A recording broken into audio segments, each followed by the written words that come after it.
November 19, 1863, 15,000 people gathered in an open field for the dedication of the National Cemetery at Gettysburg, Pennsylvania. The principal speaker was Edward Everett, considered the nation's foremost orator. Everett gave the crowd what it expected and wanted to hear, including a vigorous denunciation of those responsible for the Civil War. After the singing of a hymn, President Abraham Lincoln arose to make a brief address. In his simple and elegant prose, one of the world's literary masterpieces, he lifted hearts and strengthened national will.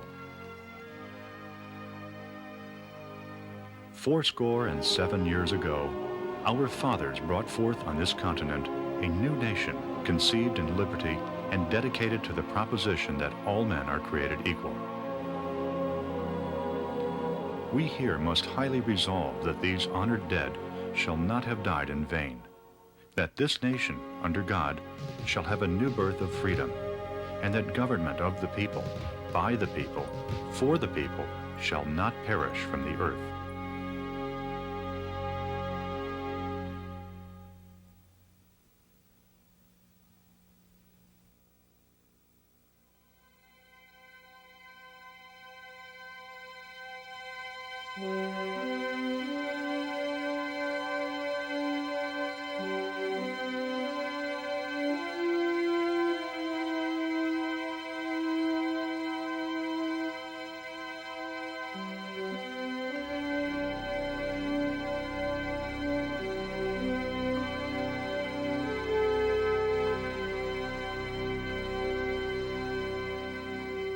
Lincoln was born in a one-room log cabin near Hodgenville, Kentucky, on February 12, 1809. His parents, Nancy Hanks Lincoln and Thomas Lincoln, both born in Virginia, had been taken to Kentucky as young children and grew up illiterate or semi-literate. It is possible that both could read a little, but Nancy could not write her name, and Thomas could write his, according to his famous son, only bunglingly. The family, there was a daughter 2 years older than the future president, lived on two different farms near Hodgenville. In December 1816, Thomas Lincoln moved his family 90 miles northward across the Ohio River and settled near Little Pigeon Creek in the midst of the thick forests of southern Indiana. Though very young, Lincoln was large for his age, and an axe was put into his hands immediately. From that time until he was 23 years old, he recalled, he was scarcely ever without one, except when he was plowing or harvesting. In 1818, during an epidemic of milk sickness, Nancy Hanks Lincoln died at the age of 35 and was buried in a rough wooden coffin. The year that followed was a wretched one for Thomas, his two young children, and one of Nancy's cousins, Dennis Hanks, who had come to live with the Lincolns in 1817. Finally, in December 1819, Thomas married a recently widowed friend, Sarah Bush Johnston, shown here in her old age. The new Mrs. Lincoln put clothes on Lincoln and his sister so, as she put it, they looked more human, kept the whole household clean and well-fed, and proved a good and kind mother, as Lincoln later said. Lincoln worked hard on his father's Indiana farm, and while there, changed from a boy to a youth to an adult. Of his years in Indiana, Lincoln told a friend, there was absolutely nothing to excite ambition for education. Yet something or someone had excited it in Lincoln. Perhaps it was the schoolmaster who had lived across the road from one of the Kentucky farms. Perhaps his ambition was excited by the Blab or ABC schools Lincoln and Sarah attended in Indiana for about 4 months in 1822 and about 6 in 1824. His stepmother, illiterate herself, recalled that Lincoln was diligent for knowledge and read all the books he could lay his hands on. He read the Bible some, she continued, though not as much as is said. He sought more congenial books suitable for his age. On the Indiana farm, Lincoln grew to be 6 foot 4 inches tall, and in his early 20s probably weighed well over 200 pounds. Because of his great size and strength, he was in much demand as a laborer in the growing settlements along Little Pigeon Creek. Accordingly, his father occasionally hired him out to split rails for fences, plow fields, butcher pigs, and perform other farming chores. One such experience not involving farm work must certainly have excited his ambition. A neighbor hired Lincoln to operate a ferry across the Anderson River, where it flowed into the Ohio near the town of Troy. Even more stimulating in his awakening to the world beyond his father's farm were flatboat trips he took down the Ohio and Mississippi rivers to New Orleans in 1828 and 1831. After selling their produce, Lincoln and his companions went sightseeing. The effect on Lincoln's mind of seeing so many vessels from ports all over the world tied up at the wharves, their masts and stacks forming a forest very different from any the young man had seen before, of the scores of steamships coming downriver and preparing to go back up, of the startling excitements and temptations of the renowned French Quarter, of the experience of personally observing the slave marts, where men, women, and children were merchandised like cattle, must be left to the imagination, for Lincoln wrote and said a little about it. Yet the effect must have been a profound one, and may have been a factor in the estrangement with his father that came soon after his return to Indiana from his first trip. Whatever caused the rupture between father and son, it was extreme and permanent. They seldom saw each other after the early 1830s, even though Thomas and his wife settled on land near Charleston, Illinois. As soon as he was free of obligations to his father, Lincoln headed off on his own, determined to make something of himself. He did not know what it would be, only that it would not involve full-time farming.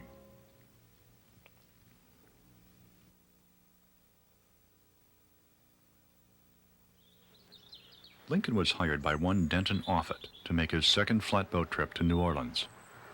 They had only gone a few miles down the Sangamon River in the spring of 1831 when they became stuck on a mill dam beneath the village of New Salem. Lincoln's size, strength, good nature, and skill in freeing the boat made a favorable impression on the residents. Lincoln and Offutt were themselves impressed with New Salem, and after the successful completion of their trip, Offutt opened a store in the village and hired Lincoln as a clerk. His job in Offutt's store gave Lincoln his first opportunity to engage in community life, and, under the tutelage of the schoolmaster, Mentor Graham, to study English grammar and mathematics. Lincoln soon became a local favorite. His popularity was such that Jack Armstrong, leader of a rowdy group known as Clary's Grove Boys, challenged him to a wrestling match. All the different versions of the fight agree that it ended amicably and with lasting mutual respect. Offutt closed his store, and Lincoln volunteered to serve in the war against the Sac and Fox Indians. Enlisting in a militia company, he was quickly elected captain, thanks in part to the backing of the Clary's Grove Boys. When he returned from the Black Hawk War, Lincoln and one William F. Berry borrowed money to open a store in New Salem.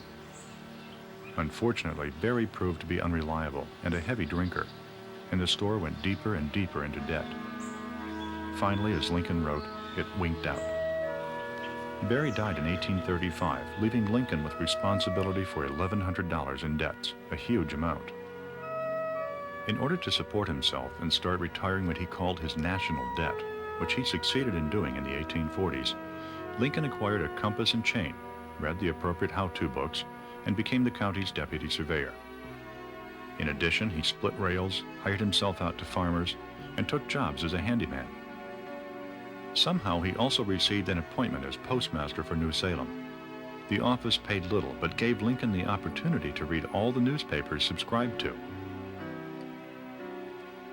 Politically, Lincoln was a Whig who favored government subsidies for railroads, improvements of river navigation, and education to improve the lives of people. In 1834, he was elected to the state legislature, which met in Vandalia, and was re-elected in 1836, 1838, and 1840. By the time of his fourth term, a sturdy capitol had been built to replace the rather crude quarters the legislature had been using. But it was not enough to keep the capital from following the northward movement of population to Springfield in 1839.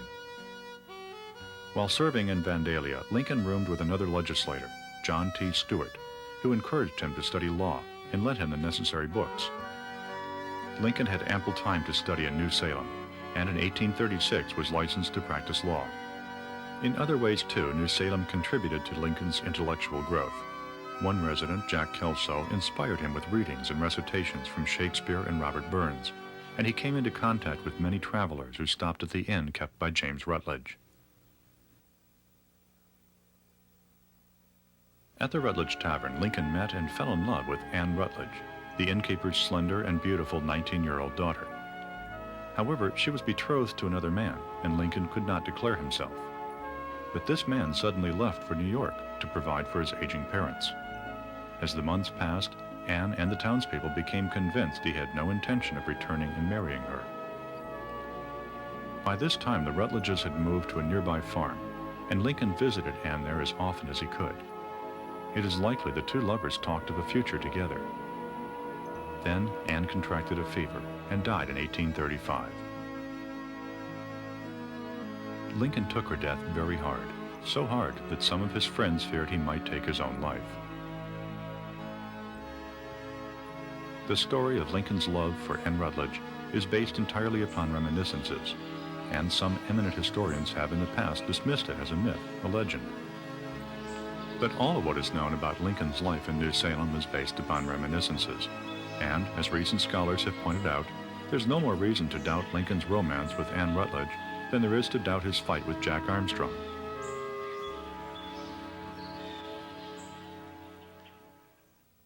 When the state capital moved to Springfield in 1839, the town's population was only 1,500, but it was the center of a booming agricultural county of nearly 20,000 people. It had churches, schools, stores, taverns, doctors, lawyers, and a courthouse in which state business was at first transacted. The Greek Revival capital, built in the town square, was not completed until 1853, though some parts of it were in use before then. Springfield was an improvement over Vandalia, but most Easterners would have considered Lincoln's 8-year experience in the Illinois legislature to be more nearly comparable to service in their county rather than their state governments. When Lincoln rode into Springfield in March 1837 on a borrowed horse, he carried a few dollars in cash and all of his possessions, 2 or 3 law books and some clothing, in his 2 saddlebags. A storekeeper, Joshua Speed, offered to share his room above the store with Lincoln, who gratefully accepted. For the next 4 years, the 2 young men, both in their 20s, continued to room together and became close friends. They confided in each other, especially about their relations with women. In 1833, when he was still living in New Salem, Lincoln had met one Mary S. Owens of Kentucky, who was paying a brief visit to her sister, and was much attracted to her. When she returned 3 years later, Lincoln found, somewhat to his own surprise, that he was engaged to marry her. He also found that he no longer had romantic feelings for her. When, as a matter of honor, he asked her to marry him, she declined.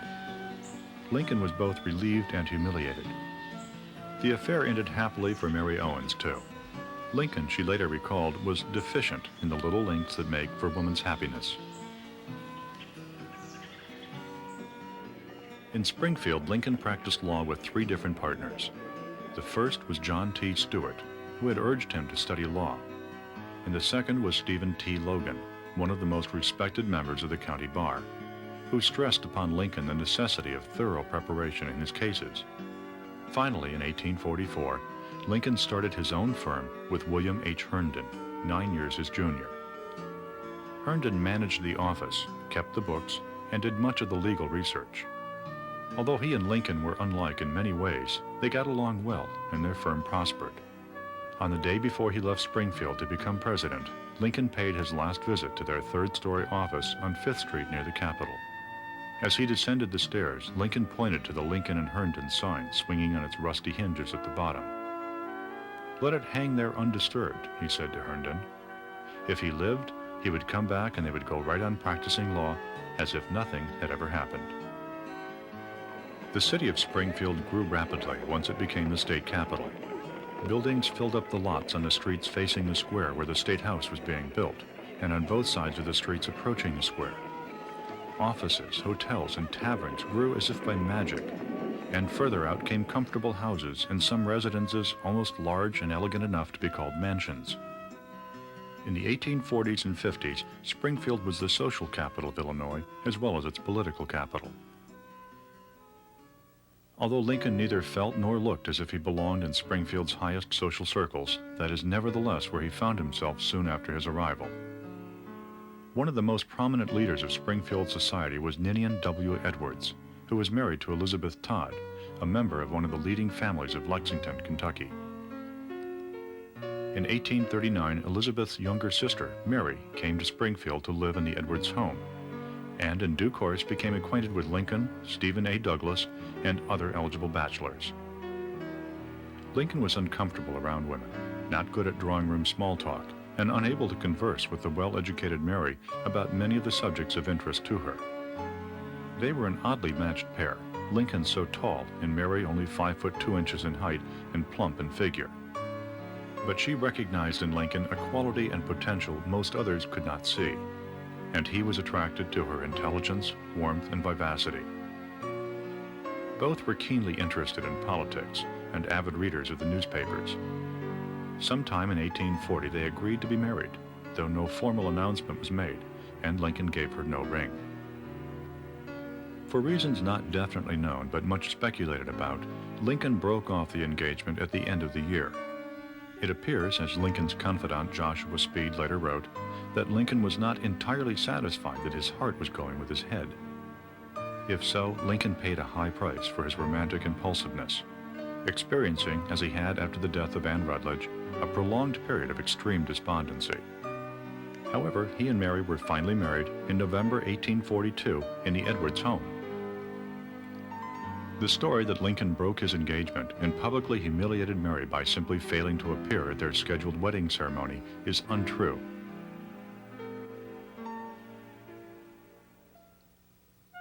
The Lincolns moved into the Globe Tavern, a simple two-story wooden building where they obtained board and room for $4 a week. It was a major step down for Mary, who was used to living in luxury, but she loved Lincoln and had confidence in his future. 2 years after the birth of their first son, Robert Todd Lincoln, in August 1843, the couple moved into a 5-room house of their own on the northeast corner of 8th and Jackson, for which Lincoln had paid $1,200 in cash and a city lot. The house, shown here after remodeling, the first and only one Lincoln ever owned, was located at the edge of town, but it was an easy 6-block walk to the Capitol. Here their second son was born in March 1846 and named Edward Baker Lincoln, after one of Lincoln's good political friends. Springfield was the headquarters of Illinois' 8th Judicial District. For 3 months every spring and 3 every fall, the presiding judge, accompanied by a retinue of attorneys, would make the circuit of county seats to try whatever cases had arisen since their last visit.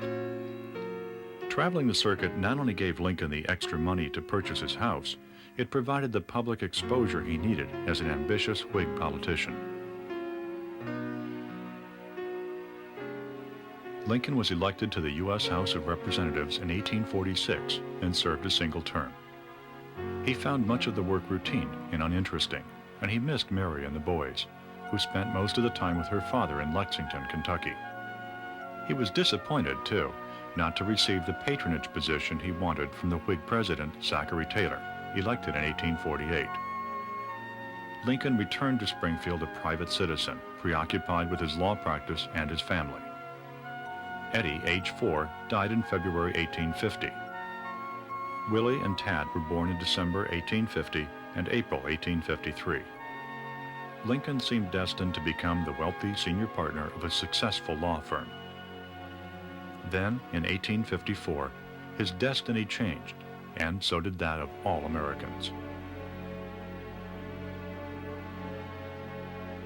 In an autobiographical sketch written for use in the 1860 presidential campaign, Lincoln said of himself, "In 1854, his profession had almost superseded the thought of politics in his mind, when the repeal of the Missouri Compromise aroused him as he had never been before."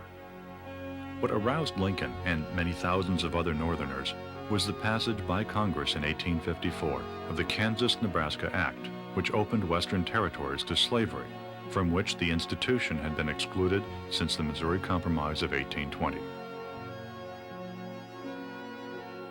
The author of the Kansas-Nebraska Act, which changed United States policy on slavery, was Lincoln and his wife's friend, Democratic Senator Stephen A. Douglas. He hated opening the Western territories to slavery, Lincoln said in his first published speech attacking slavery on October 16, 1854. "I hate it because of the monstrous injustice of slavery itself, and because it deprives our Republican example of its just influence in the world. Although the Constitution recognized or protected slavery in the states, Lincoln declared emphatically that nothing in the Constitution recognized or protected it in the territories. I wish to make and to keep the distinction between the existing institution and the extension of it so broad and so clear that no honest man can misunderstand me. Public indignation against the Kansas-Nebraska Act among those Northerners who opposed slavery, not all Northerners did by any means, was so strong that a new political party, the Republican Party, was founded by anti-slavery Whigs and Democrats. Lincoln soon became its leader in Illinois. In 1858, the Illinois Republicans nominated him to run for the U.S. Senate against Senator Douglas, who was seeking another term. The main feature of the campaign was a series of debates the two candidates engaged in before crowds of thousands in 7 different Illinois towns. Douglas won re-election, but Lincoln became a national figure. Naturally, there was talk about him as a possible presidential nominee in 1860. When the Republican National Convention met in Chicago in June 1860, Illinois Republicans were enthusiastic for their rail-splitter candidate. But most did not really believe he could win the nomination away from United States Senator William H. Seward of New York. However, Seward had made political enemies in his long career and might not run well in some key states. Lincoln, on the other hand, was a supremely available candidate and beat Seward for the nomination on the 3rd ballot. Hannibal Hamlin of Maine, a former Democrat, was nominated for vice president to balance the ticket. Although Lincoln received only 39.8% of the popular vote, he received a substantial majority in the Electoral College. In reaction, 7 states of the Deep South formally seceded from the United States, adopted a constitution for a new nation, the Confederate States of America, and elected as provisional president and vice president 2 formidable Southern moderates, Jefferson Davis of Mississippi and Alexander H. Stephens of Georgia. Confederates believed that the program Lincoln and the Republicans were pledged to enact, the prohibition of slavery in the Western territories, was a denial of their equal rights under the Constitution. In seceding from the United States and establishing a new government, they were simply exercising one of the inalienable principles of the Declaration of Independence. Lincoln and the Republicans denied that their program was an abuse of power. Slavery had been forbidden in the territories several times in the past, and said that Southern resistance to an act of Congress would be rebellion. Lincoln was largely unknown outside his own state, and the people of other states wondered about his character and capability.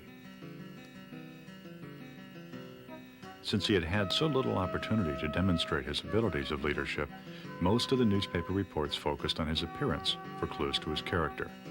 Many of them were not at all flattering. He was now thin as well as tall, his weight dropping to 180 pounds, and though he retained much of the strength of his youth, his spareness and stooped posture gave him the look of a consumptive. But it was his face more than his cadaverous figure that most often caused adverse reactions. Lincoln's face is such a familiar part of our lives, it is difficult to realize that in his time, his long, scrawny neck, his deep facial lines, his sunken cheeks, his large nose and enormous ears, his dark and often unkempt hair, made him the object of ridicule. To many of his contemporaries, he looked like a yokel, a hayseed, a country bumpkin. By the time of his election, the west of Lincoln's boyhood and youth had become a booming agricultural region, its prosperous cities and towns linked by railroads and boasting an abundance of churches, schools, and business for lawyers. Lincoln himself had experienced a material and intellectual development along with the West, but it did not register on him personally. His appearance recalled the Old West, not the New, the wilderness West of dense forests, log cabins, and travel by ox cart. Wherever he went, Lincoln carried the frontier with him. Although Lincoln always regretted his lack of education, he was probably not self-conscious about how he looked until the middle 1850s, when his practice as a lawyer brought him into contact with big city clients and attorneys who had had more formal training and more conventional looks. Within days after being elected president, he began to grow a beard. Facial hair was coming into style, but as president he helped to set the style. His predecessor in the White House was clean-shaven, as was his successor, and so were many other political leaders of the Civil War. Most likely, Lincoln felt that a beard would fill in the hollows and soften the lines of his face, making him look more dignified, more presidential.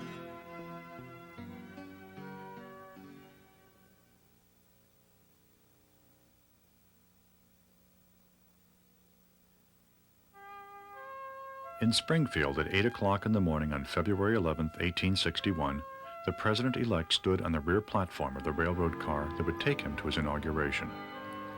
The conductor was about to signal the engineer to get underway when Lincoln began to speak to the 1,000 friends and neighbors who had gathered outside the Great Western Depot to say goodbye. "My friends," Lincoln began his extemporaneous remarks, "no one, not in my situation, can appreciate my feelings of sadness at this parting. To this place and the kindness of these people, I owe everything. Here I have lived a quarter of a century. Here my children have been born, and one is buried. I now leave, not knowing when or whether ever I may return, with the task before me greater than that which rested upon Washington." The conductor lifted his hand towards the cord, and Lincoln ended his little speech. "I bid you an affectionate farewell." The conductor pulled the cord, and slowly the train chugged away from the station, the people waving and calling their own affectionate farewells. It is safe to say that no president-elect leaving his hometown to become president of the United States was ever in so somber a mood. If his remarks were melancholy, even depressed, there was a good reason for it, and the townspeople understood. Most of them may also have understood why he was uncertain he would ever see them again. Northern voters, at least the readers among them, were well acquainted with Lincoln's views on the divisive issue of the time, the expansion of slavery. But they were not acquainted with Lincoln himself. Few believed that the uneducated and inexperienced president-elect was capable of providing the country the leadership that it needed. To introduce him to the people and bolster their confidence, the train took a circuitous route in 12 days to reach Washington.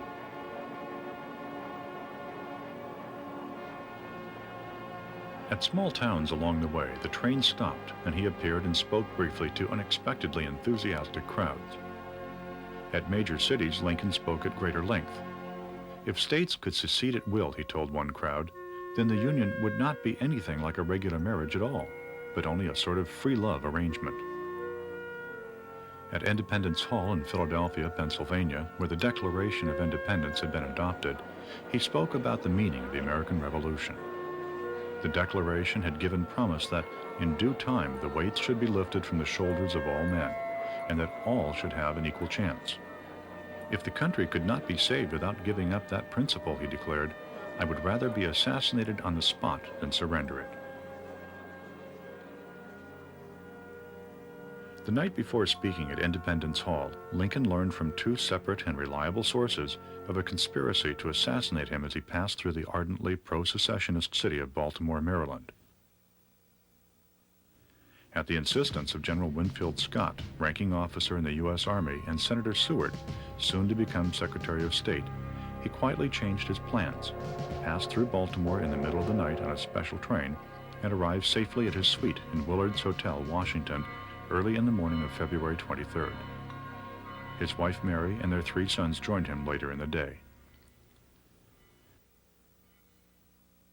The trip was over, but Lincoln's secret arrival in Washington was ridiculed in the Democratic press. There had been no Baltimore plot against him, the opposition insisted, and columnists and cartoonists competed with each other in portraying the president-elect as a coward. According to his friend and self-appointed bodyguard, Ward Hill Lamon, Lincoln always regretted having sneaked into the Capitol, and thereafter refused to be intimidated by the continuing threats against his life. On March 4th, Lincoln and the retiring President James Buchanan rode up Pennsylvania Avenue to the Capitol in an open carriage. Armed soldiers, together with especially recruited volunteers, lined both sides of the street. Sharpshooters were placed on rooftops to watch the windows opposite them, and artillery was moved into places where the crowd was thickest at the Capitol's east front. At about 1 o'clock on a bright and clear afternoon, Lincoln stood before a small table on the portico and read his inaugural address. In this conciliatory speech, Lincoln reassured the Southern states that he had no authority and no inclination to interfere with slavery within their limits. The central idea of secession was anarchy, he said. In your hands, my dissatisfied fellow countrymen, and not in mine, is the momentous issue of civil war. The government will not assail you. You can have no conflict without being yourselves the aggressors. You have no oath registered in heaven to destroy the government, while I shall have the most solemn one to preserve, protect, and defend it.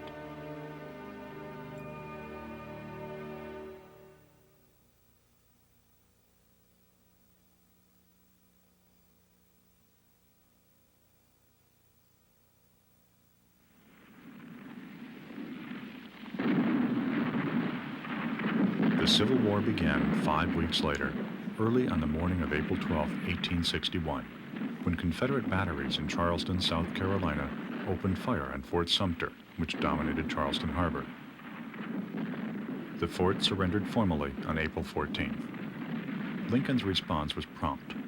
The next day, he issued a proclamation calling 75,000 men to arms to suppress the rebellion.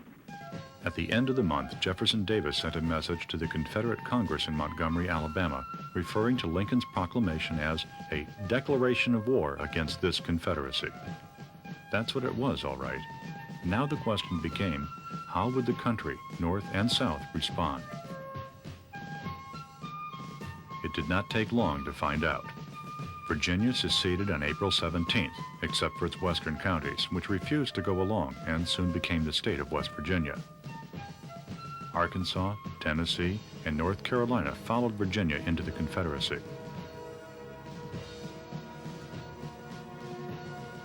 In the slave states of Maryland, Kentucky, and Missouri, timely and aggressive action by Lincoln prevented secession, but most of their people remained sympathetic to the South and hostile to Lincoln and his war. In the North, the firing on Fort Sumter had a Pearl Harbor impact on public opinion, uniting it, if only briefly, behind the Lincoln administration. The Confederates had fired on the flag. That made them rebels and traitors. The South went to war in 1861 with enthusiasm and confidence. It had very good reasons to think it would win. Otherwise, Southern leaders would never have led it into war. The South did not have to conquer the North. All it had to do was keep on fighting until the heavy casualties suffered by the offensive side would sicken the people of the North and force the government to make a peace recognizing the independence of the Confederacy. Could the Union be preserved by force? President Buchanan had stated in his 1860 message, "The fact is, our Union rests upon public opinion and can never be cemented by the blood of its citizens. If it cannot live in the affections of the people, it must die."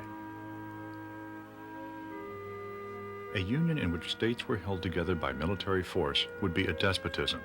So Lincoln, determined to use all the force necessary to preserve the Union, was gambling for fabulously high stakes, and with the odds against him. The real issue of the war, as Lincoln saw it, involved much more than the preservation of the American Union.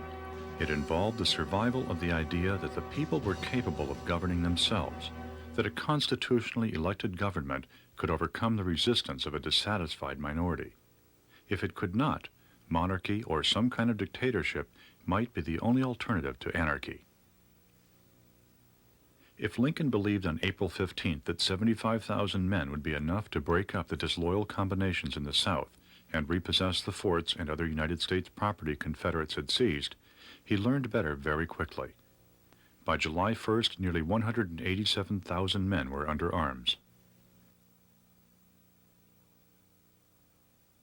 In mid-July, General Irwin McDowell, the first of a series of unsuccessful Union generals, led 35,000 recruits on a campaign to end the rebellion by capturing the Confederacy's new capital of Richmond, Virginia, 100 miles away. The public was confident of success, and confident that success would end the rebellion. But on July 21st, only 20 miles from Washington, at the Battle of Bull Run, Virginia, or as the Southerners called it, Manassas, the Union Army was repulsed by Confederate forces, and its untrained volunteers fled in panic back to Washington. It was a humiliating defeat, but it taught Unionists that they faced a real war, not just a police action, and that they would have to mobilize their men and resources on a scale not before imagined. Congress promptly authorized the enlistment of 1 million volunteers to serve for 3 years.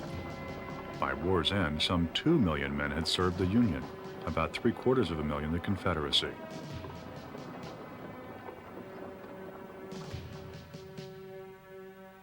A few days after the defeat at Bull Run, the field command of all U.S. troops was given to 35-year-old George B. McClellan. A superior Army administrator and drill master, McClellan soon turned his men into a well-disciplined and well-equipped army, the Army of the Potomac. But months passed and he did nothing with it, in part because he was troubled by self-doubt. He was contemptuous of Lincoln, whom he considered his social and intellectual inferior, and was rude to him on several occasions. Lincoln said that he would hold McClellan's horse if only he would bring success. But the major campaign McClellan finally undertook against Richmond ended in failure in July 1862, after 3 months of futile bloodshed. McClellan, a Democrat, blamed his failure on his Republican enemies in Congress, upon Secretary of War Edwin M. Stanton, and upon his commander-in-chief.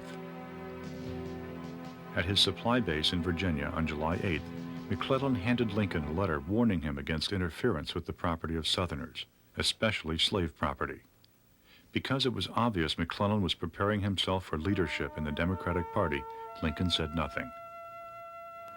General John Pope was next given the principal command of U.S. forces in the Eastern Theater of Operations. Upon assuming command, Pope issued orders making it clear, with Lincoln's obvious approval, that, unlike McClellan, he would be no scrupulous observer of the property of disloyal civilians. But in August he was defeated at Second Bull Run, and had no further opportunity to practice his new kind of war. Against the advice of most of his cabinet, Lincoln now restored McClellan to the chief command in the East. The appointment appeased Northern Democrats, but it angered many Republicans against Lincoln. At Antietam, Maryland, on September 17th, McClellan stopped Confederate General Robert E. Lee, who was undertaking his first invasion of the North.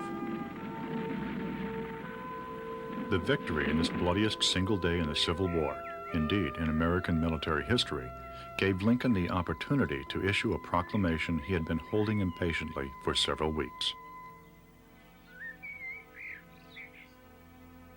Though Lee withdrew from the Antietam battlefield, he did not retreat back into Virginia, and Lincoln urged McClellan not to let him do so. "If we cannot beat the enemy where he now is," the president wrote, "we never can." Early in October, he paid a visit to the headquarters of the Army of the Potomac, but nothing he said could induce McClellan to move. Lee crossed the river, and when McClellan finally followed him, it was too late. Next in the unhappy sequence of Union commanders of the Army of the Potomac was Ambrose Burnside, who did not want the command and said he was unfit for it. The Battle of Fredericksburg in December 1862 proved that he was right. Lincoln, the Army, and the Unionists of the North were in despair. After Burnside, Joseph Hooker, Fighting Joe, was given command of the Army of the Potomac, only to be defeated at Chancellorsville in May. The public was appalled.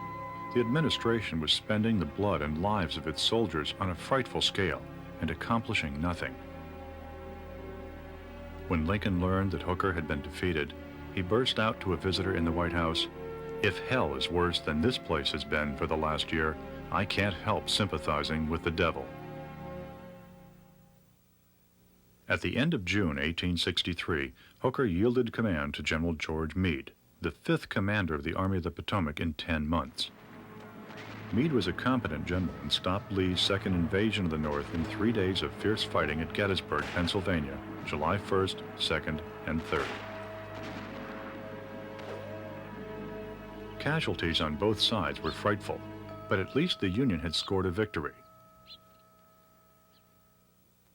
In an order congratulating his troops, Meade declared that he looked to the Army for greater efforts to drive from our soil every vestige of the presence of the invader. When Lincoln read this order, he cried out in anguish, "Drive the invaders from our soil? My God, is that all?" Turning to John Hay, one of his private secretaries, he said, "This is a dreadful reminiscence of McClellan. Will our generals never get that idea out of their heads? The whole country is our soil." Like McClellan after Antietam, Meade allowed Lee's defeated army to get away. "We had them within our grasp," Lincoln exclaimed. "We had only to stretch forth our hands and they were ours. And nothing I could say or do could make the army move. If I had gone up there, I could have whipped them myself." "What does it mean, Mr. Wells?" he asked Secretary of the Navy Gideon Welles. "Great God, what does it mean?" It meant that after 7 major battles and almost as many defeats, Lincoln had still not found a commander for the Eastern Theater who understood that Union victory required the destruction of the South's armies, not simply their defeat, and the crushing of Southern ability and will to raise new armies. In the Western Theater, there was a man who did understand, Ulysses S. Grant. Like most others in April 1861, Grant had assumed that the war against the South would be a limited one, that as soon as the Union won a major battle, the Confederacy would collapse. In February 1862, while McClellan was still only drilling the Army of the Potomac, Grant did win a major battle, capturing Forts Donelson and Henry in Tennessee and taking 22,000 prisoners. But the Confederacy did not collapse.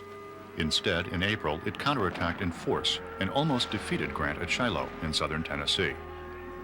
After Shiloh, Grant later wrote, "I gave up all idea of saving the Union, except by complete conquest of the South."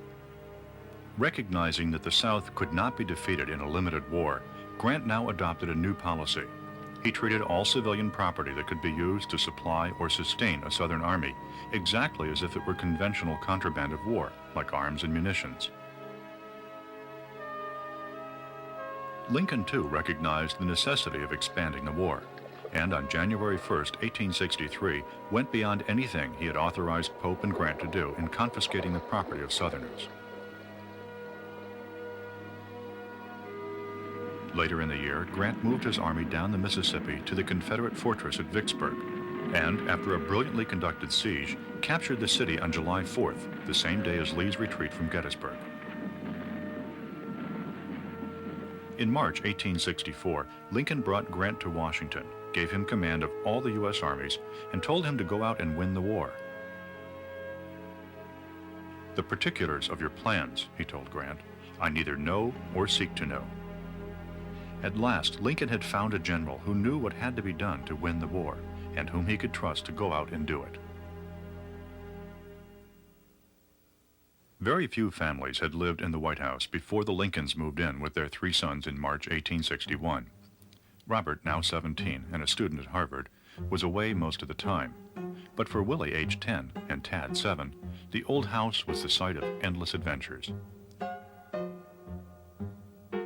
They explored every room from the basement to the roof and enjoyed dashing noisily about on the first floor, which during the day was crowded with military and civilian officials and visitors of all kinds.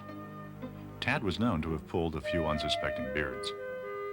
The boys had ponies of their own in the stables, and their 2 goats were said to have been escorted at least once to the second-floor living quarters. Lincoln spent much less time with Mary and his sons than he had in Springfield. Always a light sleeper, military and political problems often kept him awake far into the night, and he was usually in his second-floor office by 7 a.m. Believing that the leader of a republic should be accessible to the people, he set aside 2 or 3 hours most weekdays for people to come to him with their problems and requests. He conferred with members of his cabinet, with military officers, with his private secretaries. He studied maps and books on military tactics, read voluminous reports, and carried on extensive correspondence. If he took time for breakfast or lunch, the meals were light and quick, and frequently taken as he worked. Around 4 p.m., he sometimes took a carriage ride with Mary, usually stopping to visit with sick and wounded soldiers, in one of the always crowded military hospitals. After dinner, he went back to his office and stayed until 11 p.m. Then he often walked over to the War Department for the latest news. For relaxation, he read humorous satires, the poetry and plays of Shakespeare, and, when he could, he attended the theater. For Mary, who as a girl had dreamed of being a president's wife, the years in the White House were not happy ones, and they ended in horror. The wives of most previous presidents had been inconspicuous to the public and participated in formal entertainments as little as they could. But Mary intended to make the White House the center of Washington society, to play the role of First Lady, and was the first president's wife to be so known. Naturally, she encountered the hostility of Washington's pro-Southern society matrons, who derided her, as they did her husband, as a barely civilized Westerner, though she was far better educated than most of them. In accordance with her plans, Mary set about redecorating and refurnishing the White House, quickly exceeding the $20,000 Congress traditionally allowed for this purpose. When, apprehensively, she asked her husband to approve the excess bills and send them to Congress, he angrily refused. Before asking for money for flubdubs for that damned old house, he told her, he would pay the bills himself. And he did. Because it was essential for her to dress the part she wished to play, Mary spent large sums on her personal wardrobe, although merchants in New York and Philadelphia sometimes lent her gowns to wear. The gowns featured the large hoop skirts favored by stout women, bare shoulders and arms, and low necklines, set off by simple but expensive jewelry. Elegance on such a grand scale was new to Washington and drew favorable comment. But there was much criticism, too, from those who believed that under the circumstances, elegance was vulgar. But she was allowed little time to enjoy the celebrity brought by her dinners and balls. On February 20th, 1862, Willie Lincoln, now 11, died of typhoid fever, and life was never again the same for Mary. Lincoln, too, was crushed by the death of his son, generally believed to be the brightest of all the Lincoln boys, and the one most like his father. But he could not give way to his grief as Mary did to hers. Mary spent weeks in bed weeping, and when, later, heavily veiled in black, she attended the New York Avenue Presbyterian Church, she failed to find the solace she craved and turned to spiritualism. In the meantime, she was criticized for just about everything: for extravagance, for spending too much time mourning for Willie, for having so many close relatives fighting for the Confederacy, for the jealousy she often exhibited at receptions and reviews for women who were spending too much time with her husband. She also seemed jealous of Lincoln's private secretaries, John G. Nicolay and John Hay, who referred to her as the Hellcat. Even as a housewife in Springfield, Mary was known for temper tantrums and had had difficulty in holding on to servant girls. Now the strains of the endless war became too much for her unstable, nervous temperament, and her behavior was sometimes acutely embarrassing to Lincoln. Yet they also had their times of closeness. In 1868, under false names, Mary, with Tad, sought escape in Europe from the heartbreak and notoriety that beset her in America. When the two returned in 1871, Mary experienced still another affliction, for Tad died, probably of tuberculosis. Lincoln's estate was sufficient to support his wife comfortably, if not luxuriously. Yet periods in which she worried obsessively about money alternated with periods in which she spent it irrationally, and she was known to carry $56,000 in government bonds sewn into her petticoats. In 1875, Robert Lincoln consulted with old and trusted friends, David Davis, the executor of Lincoln's estate, who had presided over the 8th Judicial Circuit and been appointed by Lincoln to the U.S. Supreme Court, and John T. Stewart, Mary's cousin and Lincoln's first law partner. With their approval, Robert had her tried for insanity and committed to a private sanitarium in Batavia, Illinois. After 4 months at Batavia, she was released to the custody of Ninian and Elizabeth Edwards in Springfield. At a second trial in 1876, she was found to be sane, and after a trip to France, returned to live until her death in 1882 with the Edwardses in the house in which she had been married. She remained in her room day and night with the shades drawn and a money belt around her waist, and spent many hours going through her trunks fingering the fine cloth she had smuggled in from her last trip abroad.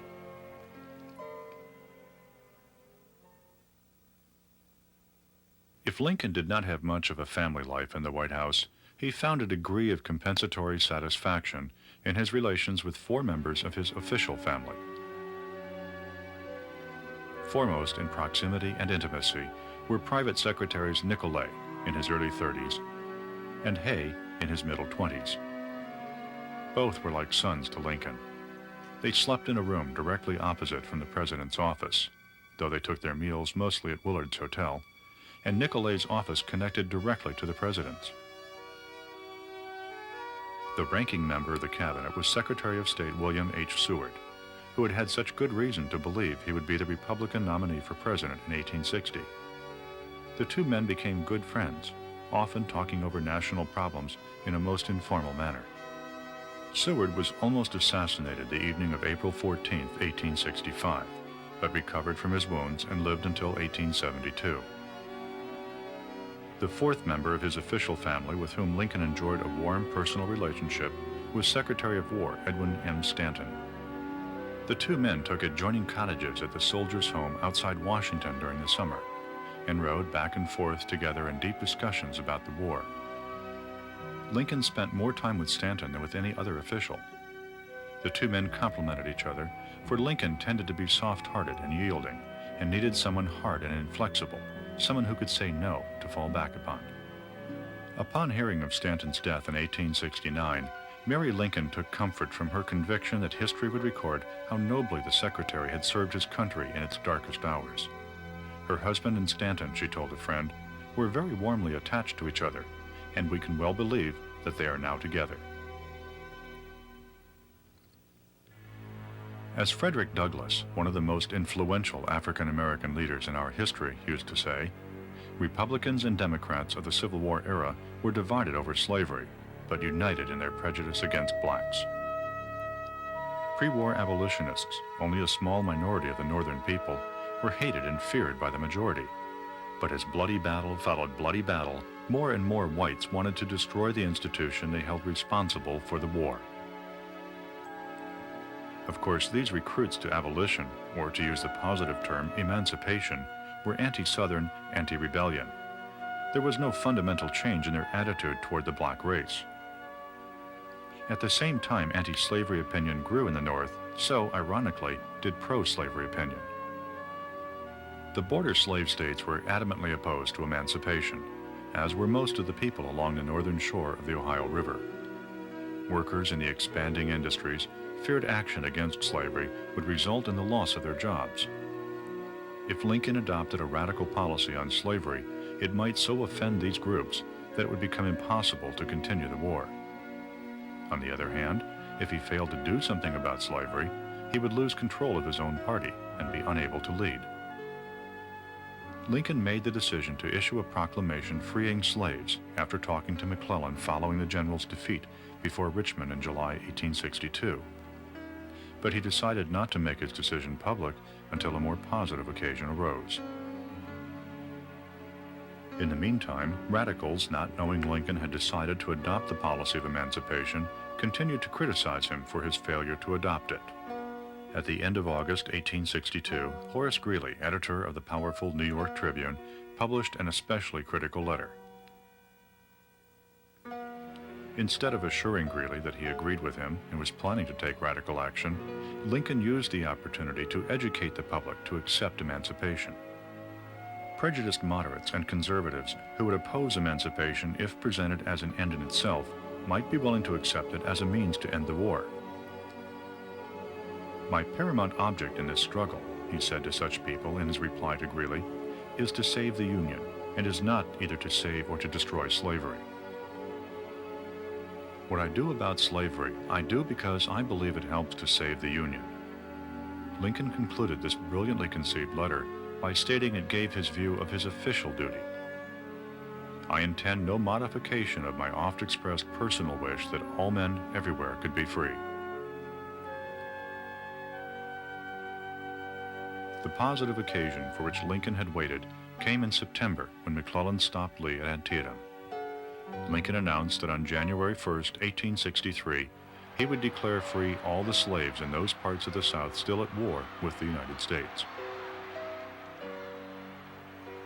He believed that as Commander-in-Chief of the Army and Navy in time of war, he could free slave property as legally as he could confiscate any other property. On New Year's Day, 1863, the Emancipation Proclamation was issued, in its own words, as a fit and necessary war measure for suppressing rebellion. Slavery everywhere in the United States was ended by the 13th Amendment, ratified in December 1865.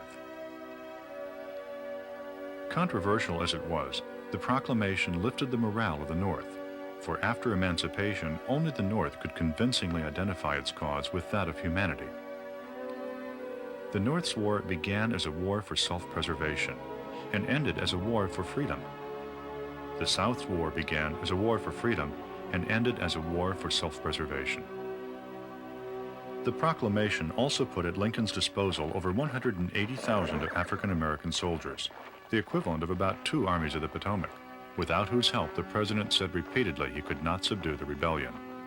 Yet when Lincoln changed the object of the war from preserving the Union to preserving the Union by freeing the slaves, he lost the support of many white people in the northern and border states who were willing to fight for their country, but not for the niggers.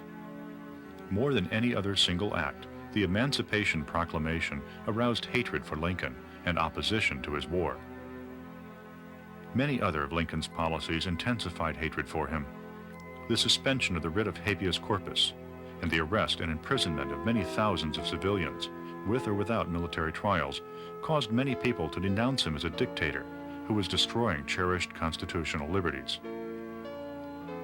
Anti-Lincoln, anti-war Northerners were called Copperheads, after the poisonous snake, by Republicans.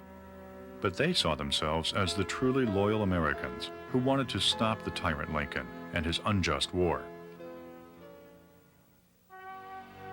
After Grant became General-in-Chief in 1864, he assigned Sherman the task of capturing and destroying railroads and centers of communications in the West, with the major target being Atlanta, Georgia.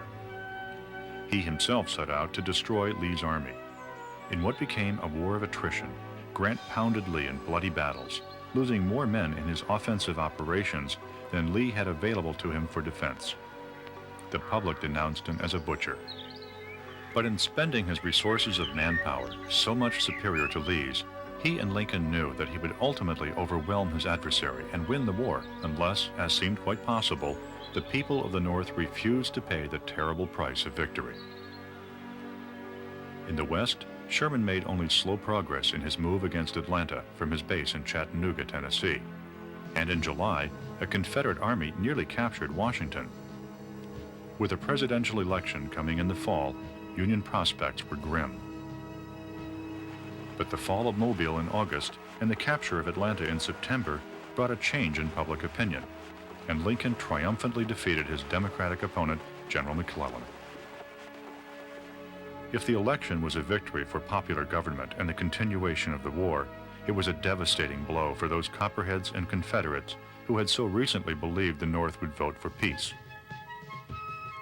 Since it had not, it was only natural that some of those who most hated Lincoln and who most ardently believed in the Southern cause should have decided the time had come for direct action against the man chiefly responsible for their impending defeat. One such hater of Lincoln and devotee of the Southern cause was the popular young actor John Wilkes Booth. 2 days after Lee's surrender at Appomattox, Booth heard Lincoln say in a speech at the White House that he favored giving the vote to literate black men and those who had served in the Army. "That means nigger citizenship," Booth muttered to a companion. "Now, by God, I'll put him through. That is the last speech he will ever make." Throughout the war, Booth had traveled freely in the North, playing in every major city and many minor ones. Everywhere he went, he came into contact with others who felt as strongly as he did about Lincoln's tyranny and unjust war. In October 1864, he conferred with Confederate commissioners in Montreal, Canada, whose mission was to stir up Northern resistance to Lincoln. Afterwards, he became active in a plot to capture Lincoln at the soldier's home and rush him by relays of fast horses through southern Maryland to Virginia, where he would be held hostage for the release of Confederate prisoners of war. He organized a group to help him make careful preparations, but a reasonable opportunity to kidnap the president never arose. Even after the surrender of Lee's army, Booth believed decisive action against the leadership of the United States could save the South.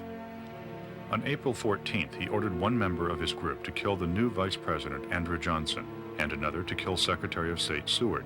He himself would dispose of Lincoln that night at Ford's Theater.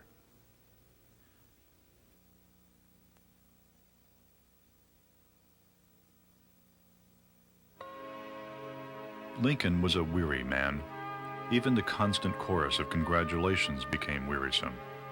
But he was unspeakably grateful that the killing was almost over, and that the nation and the principle of democratic government would not perish from the earth.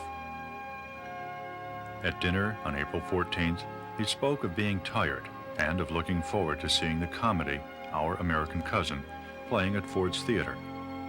He was eager to escape the White House and its never-ending visitors and demands. He wanted relaxation. He wanted to laugh.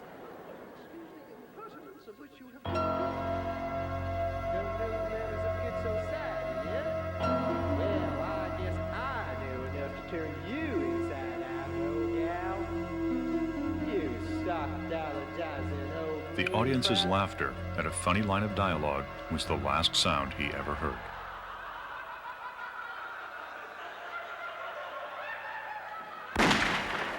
After firing the shot into the back of Lincoln's head, Booth vaulted from the presidential box to the stage. Before the uncomprehending audience, he held aloft a knife dripping with the blood of Major Henry R. Rathbone, a guest of the Lincolns, and cried, "Sic semper tyrannis," thus always to tyrants. Then he hurried upstage as fast as the leg he had broken in his jump would allow, and exited through the rear door to a waiting horse. Lincoln's inert body was carried from the theater across the street to a tiny back bedroom in a boarding house kept by one William Peterson, where doctors made the dying president as comfortable as possible. Recognizing the wound as mortal, there was nothing else they could do. Secretary of War Stanton, who had rushed to the Peterson house as soon as he heard the news, established a kind of command headquarters in a back parlor close to where Lincoln lay, and organized the pursuit of the assassin. All through the night, friends and political allies converged upon the Peterson house and said their silent goodbyes to Lincoln. Mary Lincoln, her dress stained by Major Rathbone's blood, which she believed to be that of her husband, and made delirious by this new and sudden agony, spent the night being cared for by friends in the front parlor. Occasionally, she made her way with assistance to the back bedroom and pleaded with her husband not to die. But he did die at 7:22 Saturday morning, April 15th, and news of his death stunned the nation. The 13-day journey that took Lincoln's body and Willie's back to Springfield contrasted tragically with the journey of 1861. Now there was no cheering, no bands arousing patriotic emotions. Instead, there were black-draped cities and citizens, memorial services, hymns, eulogies, and the solemn sound of muffled drums. The slow-moving train stopped at 9 cities, where Lincoln's casket was removed from its special car and taken through crowds of mourners to a place suitable for public viewing. The first of these cities was Baltimore, where in 1861 it had been too dangerous for Lincoln to show his face. Now, resting on a catafalque surrounded by flowers, thousands of citizens solemnly filed past the open casket and looked through tear-filled eyes at the features of their dead president. If there were still Lincoln haters in Baltimore, New York, and the other cities, and of course there were, they were smart enough to keep quiet, so quiet that Americans soon forgot they had ever existed. The 500,000 city dwellers who stood in line for hours to see Lincoln lying in state for seconds, and another 500,000 Americans in small towns and the open countryside who stood in all weather and at all hours, patiently waiting to see the funeral train pass slowly by, were united in their sense of loss and love. In essence, if not in intensity, this emotional attachment to Lincoln has been felt by members of every subsequent generation. It has elevated our most controversial president to a level above controversy.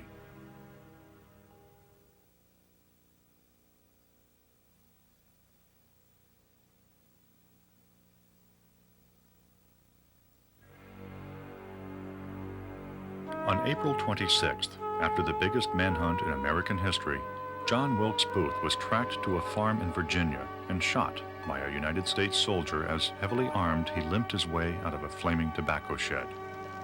He died a few hours later. Among his last words were, "Tell Mother I die for my country." Booth's body was taken back to Washington, positively identified by the initials JWB tattooed on his wrist, by a scar on his neck, by personal belongings found on his body, and later by fillings in his teeth. He was then buried in the earthen floor of the old penitentiary on the grounds of the Washington Arsenal. In July, he was joined by the bodies of 4 members of his group, who had been tried, convicted, and hanged by a military commission. 4 other conspirators were sentenced to prison. A large part of the lasting impact of Lincoln's death has been due to its timing, to the brutal suddenness with which it terminated the joyous celebrations taking place all across the northern states. In an instant, jubilation and the yearning for national reconciliation carefully cultivated by Lincoln were transformed into grief and blazing anger against Southerners and Copperheads. The assassination and Lincoln's martyrdom have blinded Americans to the hatred felt for him by so many of his countrymen.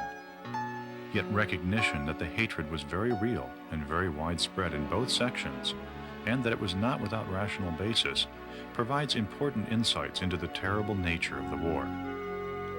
Removing the assassination from the context of its times and blaming it on Booth's mean-spirited character or moral depravity helped to make possible the reunion of the North and South, but it has distorted the history of the Civil War. Just as oversimplifying the assassination by blaming it on evil in the assassin misrepresents history, so does the opposite extreme of thinking and speaking of Lincoln as if he were some kind of divinity. Lincoln was no god, and would not like being thought of as one. He was instead an extraordinary human being, whose unpretentious leadership, gifts of persuasion, and selfless dedication to the democratic ideal enabled him to guide the divided North to victory in the worst kind of war, a war of a nation against itself. He saved the American experiment in popular government and thus gave future generations the chance to spread and deepen democracy and, as he put it, increased the happiness and value of life to all people of all colors everywhere. The last of Lincoln's many funerals, attended by thousands, took place outdoors at Springfield's Oak Ridge Cemetery on May 4, 1865. But Lincoln's body did not rest in peace. In 1876, an attempt was made to steal it and hold it for ransom. While extensive modifications were made in the construction of the tomb, the coffin was secretly moved from place to place within it and around it. Finally, in 1901, with the rebuilding completed, the casket was lifted from an outside vault, opened for the last time, and the well-preserved remains identified. It was then placed within a sunken vault near the coffins of his wife and 3 deceased sons and covered with 2 tons of concrete. When Lincoln said farewell to his Springfield neighbors in February of 1861, he told them he faced a greater task in keeping the Union together than Washington had had in establishing it. Passions between the North and South were so inflamed that Lincoln acknowledged he might never return to the place where he had spent most of his adult life.